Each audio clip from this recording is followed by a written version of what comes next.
Hello, everybody. I'm Miles Croker. I'm here today to talk about the core. So, pretty vague concept, and it's kind of a funny one for me, actually, because I find that word gets dropped a lot, and there's just like this expectation for people to know what it is that you're talking about. However, the core is a pretty complex and deep subject. So to start with, what does it really mean when we speak to the core of something? And I find a good way to envision that is just thinking about the core of the earth. So the central working aspect of something is the core. So before we even get into the physicality of the core, something that's very useful to determine and bring forward to your own personal practice is, what are your core values? What are your core beliefs? What are the things that drive your purpose and your primary reason for doing? So having a good understanding of these sorts of things shape your foundation towards anything that you do in this life. This can be a practice that you can start in a way of just coming up with 1 to 3 things that seem most important to you, basically your highest values or your core values, and getting a better understanding of what those are so that you can keep those as a continual intention in your practice, whether you're doing a yoga practice, just your day-to-day activities, and something that you bring into your everyday life. Now, to bring it a little bit deeper into the tissues of the body, what and where is our core? Often I find we talk about something like the abdominals that guide our core, and we get a lot of people that are working these V-sit positions or sit-ups and working the core in this way, or planks where you're stabilizing the core. But what is it that we're stabilizing? Where is the core in the body? And to me personally, I believe this comes from where we're trying to control our center. And the center of gravity for most people lies right in the center of the pelvis. So in a moment, I'm going to show you with Mr. Bones here where that lies and a little bit more of an up-close shot of how we would control our core based off of our center of gravity and where our body moves around that central point.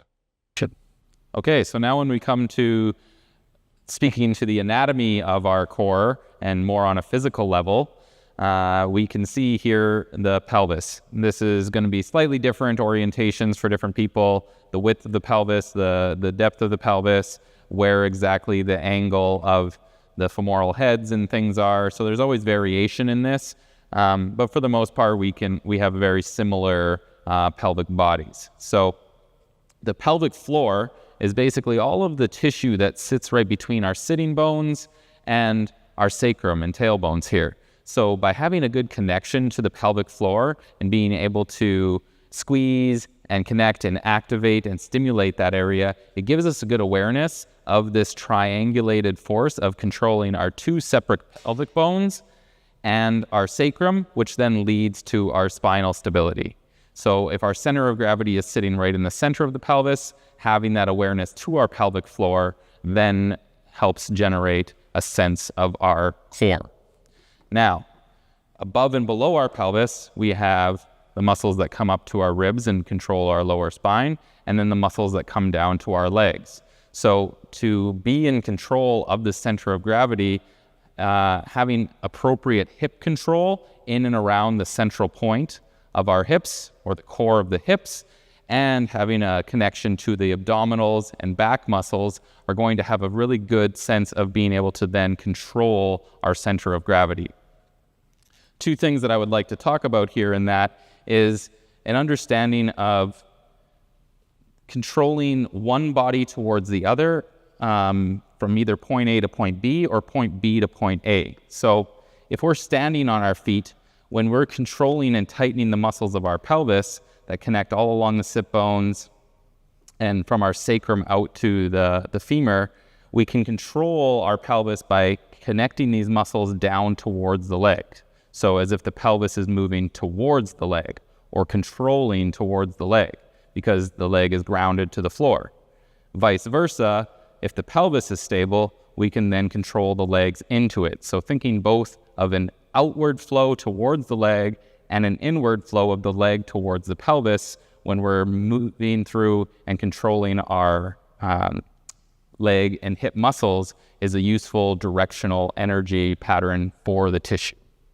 The same thing goes for the core muscles of our upper body. So anything that attaches from the pelvis up to the ribs, up to the lower spine, the pelvis can move towards the spine and the ribs, or the ribs and the spine can move towards the pelvis. So thinking in directional energies of either pulling up towards the upper body or pulling the upper body down towards the lower body helps us get a sense of stabilizing the core or moving aspects of our center of gravity and our core. Take a time to look at anatomical pictures, both the musculature, the bones, and you'll start to get a deeper sense of how to feel that in the body and have a clearer connection of how to control your center and your core. The core can also be just focused on as anything that's in the deep central point of other parts of our body. So the core of our shoulder, the core of our spinal column, and the deep muscles there. So the more deep we can get into the body and the more we can work with those smaller, subtler muscles helps us develop a core balance and understanding throughout the body. Thanks for listening today, and I hope to see you again.